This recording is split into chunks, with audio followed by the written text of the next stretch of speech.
Hello everyone, this is Frank Rotz. I just wanted to do a real quick follow-up with what I was talking about yesterday regarding bass lure logic. I know that I wanted to touch upon a little bit more with this soft plastic family of baits and be able to really key in on some variables that make them super effective. The phrase actually, and I use it a little bit, is working with the natures, here in quotes. That's actually attributed to the Hibdon family of bass fishing, and essentially they were fishing these clear water. I think they were probably deeper reservoirs than we have in Indiana. We really don't have anything like that, but they were really finessing these fish and really looking at every little nuance of what made a finesse bait tick. And pretty much these are one of your oldest styles right here. Is going to be your twister tail, your Mr. Twister. That's actually your original. For those of you who think a swim bait is like a minnow bait, that's actually your original swim bait. And what actually defines a swim bait is that it has at least two actions. So you got your here, you got your body, and your tail. And those work really well just on a small jig. A lot of times it's the first thing we learn to fish with in the Midwest. Often we overlook them. And I actually spoke with somebody who was going to try one of these for stitching, which would be pretty exciting to find out how that works.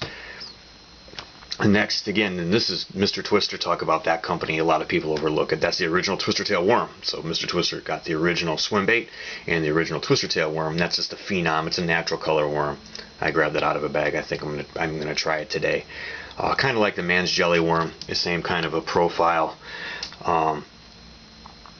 Again, something that is going to have more than one action into it. This is a saber tail bug. I don't even know if it's still on the market, from Berkeley. It's a power bait design, and something like this is good too with your flapper tails. It's kind of neutral, not a lot of flapper tail action to it, but I figured I would just throw that in. I've never caught anything on those. And then the Zoom brush hog, that's kind of big. I may try that later on in the year. But essentially what the Hibdon family, when they talk about working with nature, is it makes perfect sense. Bass don't live in a world of lures. They live in a world where they're eating all sorts of natural prey. And when you're able to find success with these types of lures on a consistent basis, that means you're going to catch more bass and be more consistent with them. If there's a bass hanging on a piece of structure and you're able to catch them on something like this, you're going to be able to know that that's an important structural relationship. And then maybe you can go, for example, to fishing slow. You get one fish off this worm. You go back to that same spot maybe 2-3 days later when the conditions are more favorable, and you're going to be able to maybe catch 3 bass or 10 bass or 12 bass. So that's a real big key when we're talking about this working with the nature. But even though the Hibdons weren't stitching per se, they were using some real subtle rod techniques, enabling them to make a name for themselves in the world of bass fishing, especially finesse fishing, which they were in the southern range of it, and here we are in the north. We're pretty familiar with it, and everybody is now.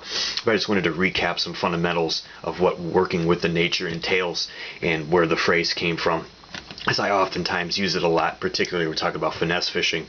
And just to recap everything, these are all baits that can be stitched. Like I was just realizing this morning, working on an article for stitching, it really is going to be the new thing that's going to blow up in terms of finesse fishing.